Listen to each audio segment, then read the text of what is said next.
3, and I'm outside, it being Sunday and a very nice day. So chapter 3 is all about the education of Edward Waverley. This seems to be what Scott is doing. Every chapter is kind of like an essay. He starts off telling us that Edward had no formal schooling. Because his father was in Parliament, he had to go to London for up to 8 months of a year, apparently. And his father was thinking he could have employed a tutor for Edward, but Edward's mother died when Edward was about 11 or 12. And after that, it made more sense for Edward to go and stay with his uncle Sir Everard at Waverley Honour while Richard was in London. So because he spent 4 months with his dad and 8 months with his uncle, Richard felt it was a really hard thing to do to employ him a tutor, because he would inevitably provide him with a tutor that had the same political inclinations as himself, which Everard wouldn't stand for, which meant that that tutor couldn't go to Waverley Honour with Edward. Likewise, he didn't want Everard to appoint a tutor because he didn't want a Tory spy in his own house. Because of that, when he was home, he tutored his son himself. And when Edward was at Waverley Honour, Sir Everard had a chaplain who used to teach at Oxford.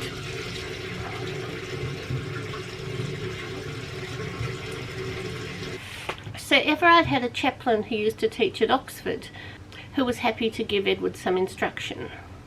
It says here the chaplain lost his fellowship for declining to take the oaths at the accession of George I, which is just a little hint at the changes that went on when George came in, which is the sort of change that went on with every change of monarch through the last couple of 100 years. People's entire livelihoods went. So that chaplain was, it says, reasonably skilled in science and master of most modern languages, which is sort of a clue as to what Edward was learning. But besides that, apparently the chaplain was kind of more interested in his own stuff, and so was Richard. So Edward actually didn't get very much education at all, only what he chose to have himself. Was very much child-led, as they would say in the modern world. And so, Scott says, if Edward had been a different personality, he probably wouldn't have gotten any education at all, but he was a very quick kid. He had a strong intellect and a powerful imagination. So he set himself to doing a lot of reading, and the trouble was that Edward tended to only do what interested him, and as soon as he lost interest, he gave up on that. So if he read a book and it got boring, he stopped reading it. After which Scott goes into like a 2-page, I could call it a discussion, more of a 2-page tirade regarding the state of education in 1805 when he was writing it. I tell you, if Walter Scott had a YouTube channel, he'd have a lot to say on it. He says, the history of England is now reduced to a game of cards, the problems of mathematics to puzzles and riddles, and the doctrines of arithmetic may, we are assured, be sufficiently required by spending a few hours a week at a new and complicated edition of the royal game of goose. And he feels this is not a good step in the education of England because it may be the subject of serious consideration whether those who are accustomed only to acquire instruction through the medium of amusement may not be brought to reject that which approaches under the aspect of study, by which, if it doesn't look like a game, he can envision a time when people just won't learn anything. And then comes a fantastic description of the library at Waverley Honour. Most books I read seem to have this in them. The library at Waverley Honour, a large Gothic room with double arches and a gallery, contained such a miscellaneous and extensive collection of volumes as had been assembled together during the course of 200 years by a family which had always been wealthy, and inclined, of course, as a mark of splendour, to furnish their shelves with the current literature of the day, without much scrutiny or niceness of discrimination. So there's a lot of what Scott is calling modern novels, which in our present day we would probably call classics. But to them, these are just modern novels, French books and Spanish. Not what you want in your library, apparently. Sir Everard had never been himself a student, and like his sister Miss Rachel Waverley, he held the common doctrine that idleness is incompatible with reading, and that the mere tracing the alphabetical characters with the eye is in itself a useful and meritorious task, without scrupulously considering what ideas or doctrines they may happen to convey. Which, gosh, you see that in the modern day too, don't you? Like, any reading is good reading. That is the case though at times. I mean, all of these things, there's nuances. But it is interesting to hear that back in 1805 people were saying exactly the same things that they say today. Edward is just growing up reading only what he wants, only what's interesting. He had read and stored in a memory of uncommon tenacity, meaning he's got a very good memory, much curious though ill-arranged and miscellaneous information. In English literature he was master of Shakespeare and Milton, and he's read a lot of plays, he's read a lot of poems. He can speak Italian, so because he can speak Italian he's learned a whole lot of romantic poems from Italy. He can speak French because the Oxford dude who is now Everard's chaplain, he knows a lot of modern languages. One thing Edward has learned is a whole lot of languages, French and Italian, and it seems Spanish and Latin, which is not a modern language, but he's learned Latin, and I'm sure he will have learned Greek, because you're not a man in England in these days unless you can speak ancient Greek, are you? Anyway, he knows a lot of languages, and so he's reading whatever he wants, including French novels and Italian romantic poems. Not good stuff for the mind, apparently. The important point of this chapter is that he read a whole lot of the wars in classical literature. He learned the campaigns of Alexander and various military episodes, and apparently Spanish literature has a lot about wars as well. And what this has done is give him an interest in being a soldier, but that's his current ambition. He thinks it looks like a really exciting life full of adventure and friendship. So his dad hasn't realised it yet, but that's kind of where he's tending. When he gets to about the age of 15, something happened to the end of this recording. I'm not sure what, but it's only a couple of lines, so I'll pop them in here. From about the age of 15, because he seemed to be quite studious, he's actually just reading what he wants and not really learning very much, but nobody's testing his knowledge, and he's a quiet kid. Everard and Richard both think he's doing very well with his studies without ever testing him on anything. And Richard has a sort of half-formed idea that if Edward is quite that studious, then he's probably going to move into the church, because even into the 1700s, even later, it was kind of believed that the church was sort of synonymous with being intellectual and philosophical and such. So anybody who was of a really serious bent, there might be a lawyer perhaps, but the most genteel profession for them to go into was into the church as a minister. So Richard has this sort of half-formed idea at this point that maybe Edward might become a bishop one day. But he has this idea because actually he doesn't know his son very well, and that's the point that Scott is making here. And that's the end of chapter 3. Chapter 4. This one's called Castle Building. So this one talks about a little bit more about daily life for Edward. He's got to the age of 16 and he's kind of desultory and idle, and Sir Everard is having his first qualms about him and just worrying about him and thinking he needs some occupation. So he takes him sporting. This apparently is what Sir Everard liked to do when he was young. So Edward has a bit of time going shooting. He does that for a season and he's pretty good at it, but it doesn't stick. He gets bored with it.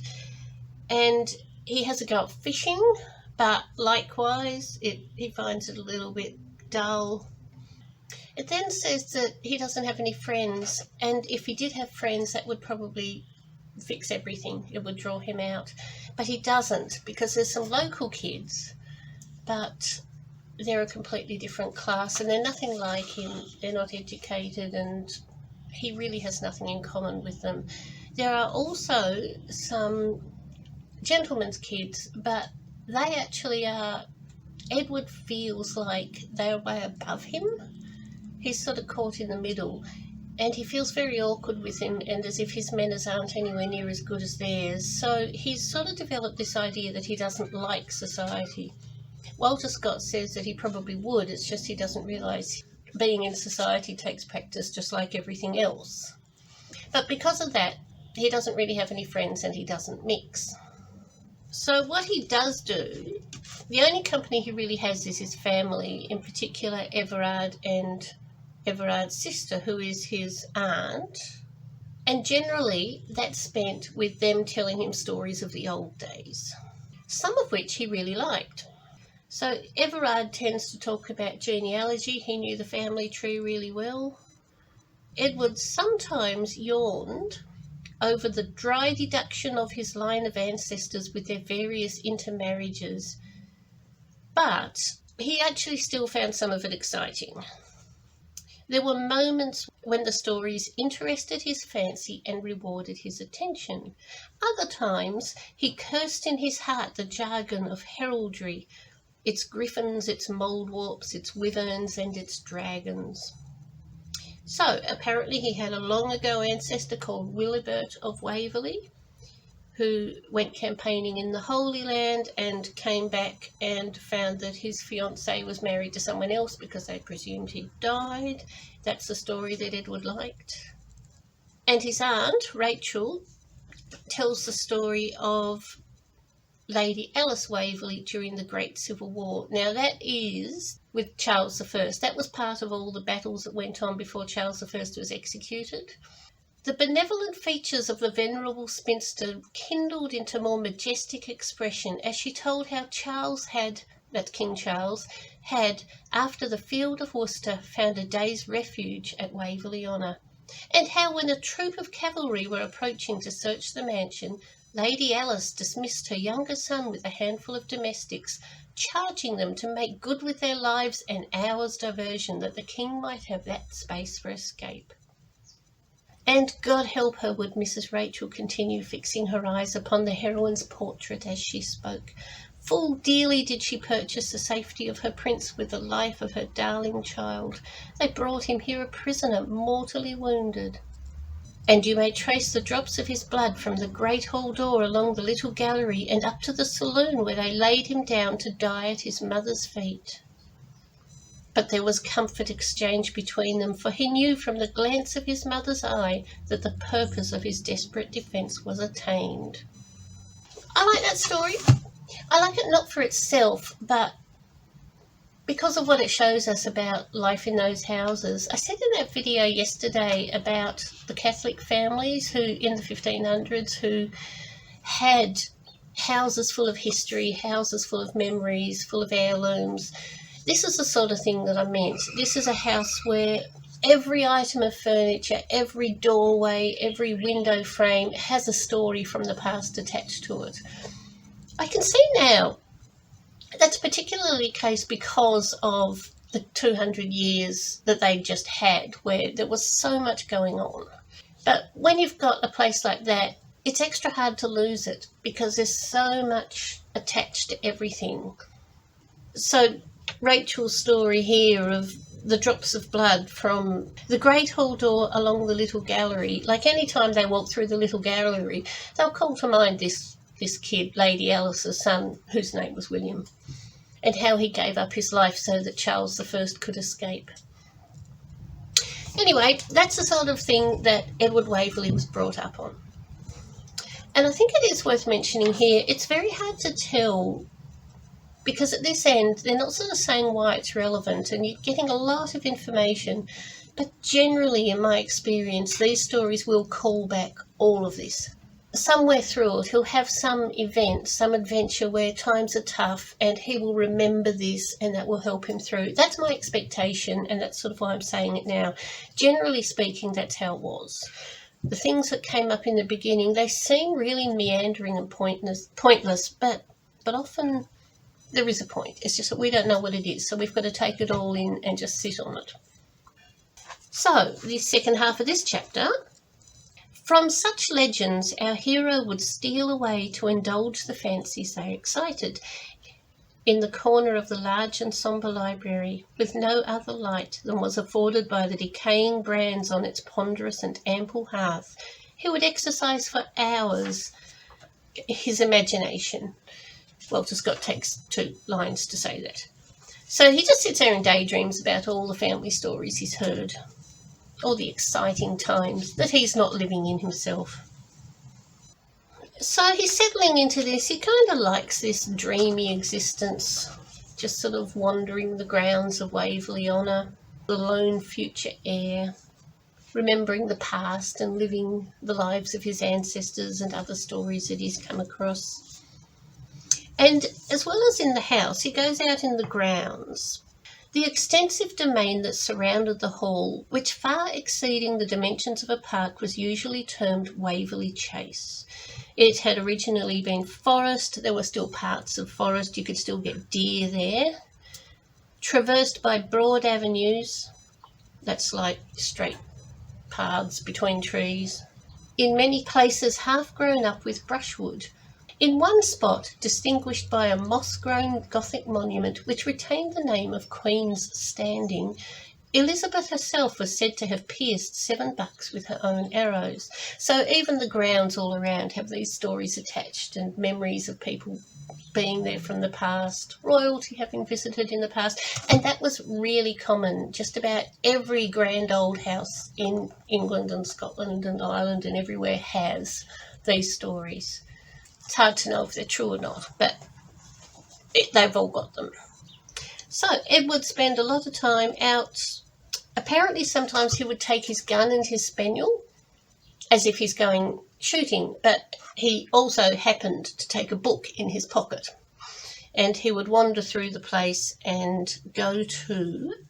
He used to pursue one of these long avenues, which after an ascending sweep of 4 miles gradually narrowed into a rude and contracted path through the cliffy and woody pass called Mirkwood Dingle.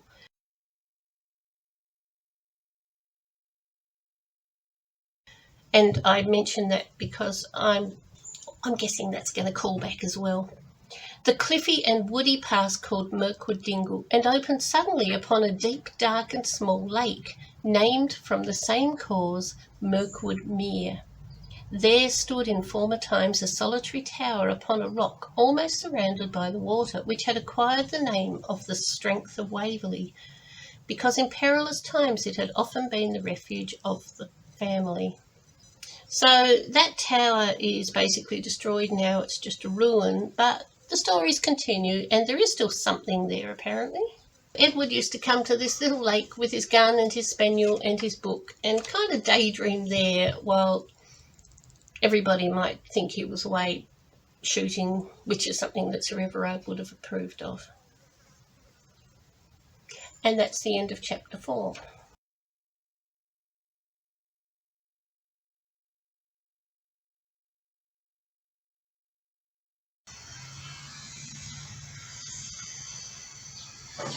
Chapter 5. Choice of a profession.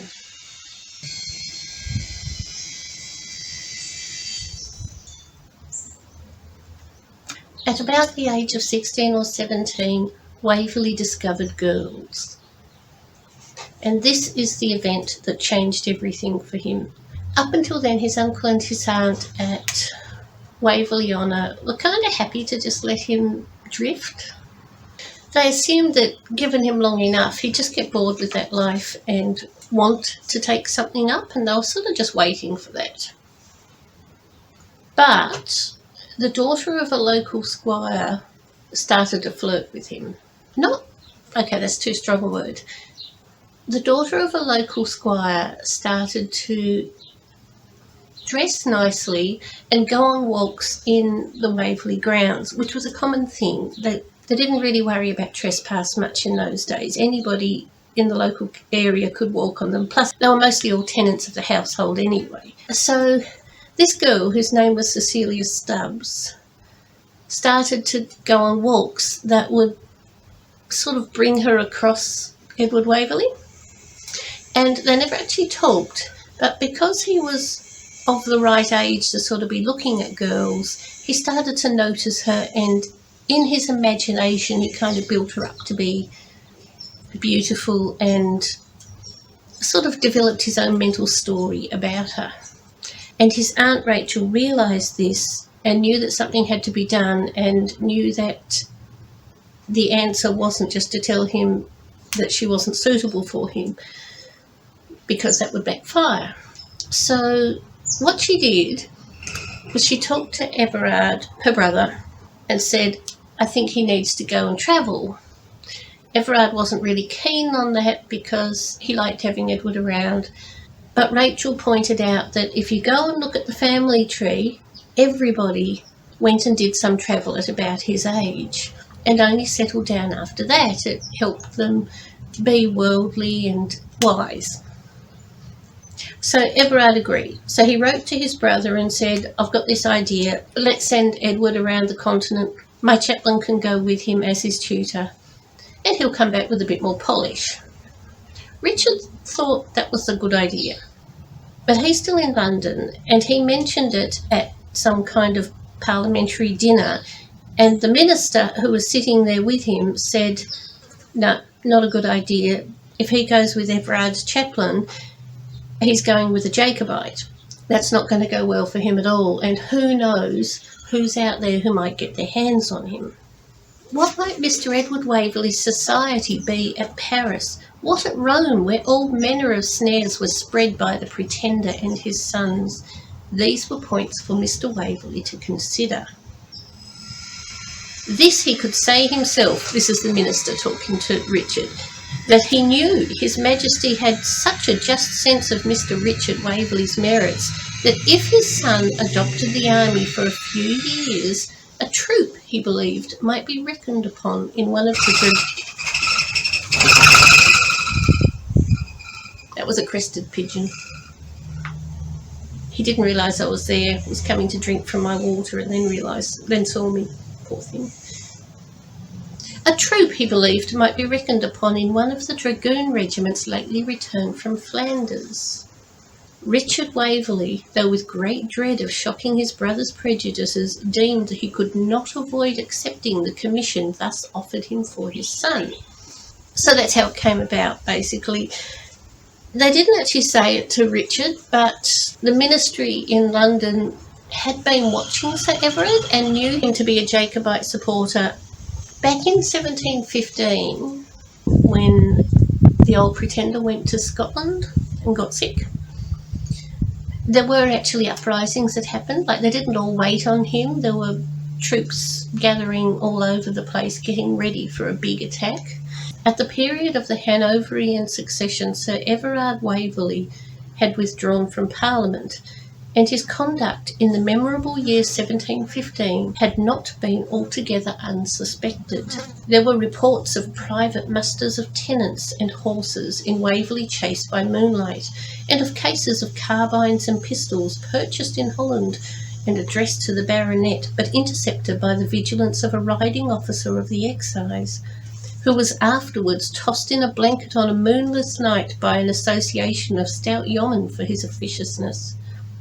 It was even said that at the arrest of Sir William Wyndham, the leader of the Tory party, a letter from Sir Everard was found in the pocket of his nightgown. But there was no proof, so Everard was never arrested. All the same, Richard being high up in the ministry now, his fellow ministers have said, don't let your son go to Europe with anybody associated with Sir Everard. So since this commission was offered him, we've got a place for him in the dragoons. He can go in as an officer. He'll be safe. More than that, he'll be fighting on the right side. It's proof that he's a Hanoverian, which means a supporter of George. Richard then wrote 2 letters, one to his son, which apparently was very brief, just telling him you're about to be an officer in the army, and a longer one to his brother explaining how it had kind of been forced on him and he didn't see any way out of it. Both Everard and Rachel were very surprised, a little bit upset about it, a bit worried, but when the uniform came and Edward put it on, he looked fantastic. And he's starting to get excited about the idea now too. He went back to the lake that he goes to where the ruined tower was and wrote some poetry about the upcoming events, and he kind of sees himself as, like, he's hoping that he's going to be a hero just like his ancestors. He's quite keen on that idea. Doesn't really have any idea of what he's getting into, but he's looking forward to it. Now, when the letters of commission came, he's actually jumped a few levels up. Edward was now the intermediary steps of cornet and lieutenant being overleapt with great agility, Captain Waverley of Gardiner's Regiment of Dragoons, which he must join in their quarters at Dundee in Scotland in the course of a month. So he's a captain in the military, which they used to do because you could just buy a regiment, but you usually needed very good references to come in at that level. You generally start as a cornet and sort of work your way up, sort of buy your way up, a bit of both. So the fact that he's come in as a captain right at the start means that there's been some kind of high-ranking influence here. I think they still see him as the person who's going to inherit Waverley honour. They're sitting it out. They're going to let Sir Everard stay there when he passes away if Edward is a Hanoverian and he inherits that grounds, then that's another big problem painlessly resolved for the Hanoverian government. And it says, dressed in his finery, dressed in his uniform that is, they go to church. We don't hear much about this church, but that's where he first came across the squire's daughter, whose name was Cicely. He went to church all dressed in his uniform and didn't even notice her. She'd completely slipped out of his head. 6 months later, she got married to the steward's son, Scott says, just to finish that off. Edward Waverley's uniform is described as a gold-laced hat, jack boots and broadsword. I'm sure it says something about the colour he wore, but I can't find it. In these days, there was no single uniform for the military. Every regiment had their own, and the heads of the regiment would decide what the uniform would be, and they could change that if they wanted. If they wanted to have just like a different colour or something different, they could do that. Everybody would just have to go and buy their new uniform. So very often they actually picked their uniforms, depending on who was in charge. It could be picked for how good it looked on people, not for any kind of practical benefit. It's really all that happens in that chapter. It's actually a lot, because it's very sudden. I think that's the point of it. It was just, he's meandering through life, he's just dreaming, he's sitting there in a semi-dark room in the evenings, daydreaming about being someone else in the past, wandering the grounds in the day, reading his book, writing his poetry as he did, and all of a sudden he gets this letter from his father saying, you're in the army, the commission papers are on their way. It's a very sudden change. And there is an asterisk at the end of this chapter, and it says, these introductory chapters have been a good deal censured as tedious and unnecessary, yet there are circumstances recorded in them which the author has not been able to persuade himself to retract or cancel. So he couldn't kill his darlings, but I'm still expecting them to pop up. We'll just have to see. And that's the end of chapter 5.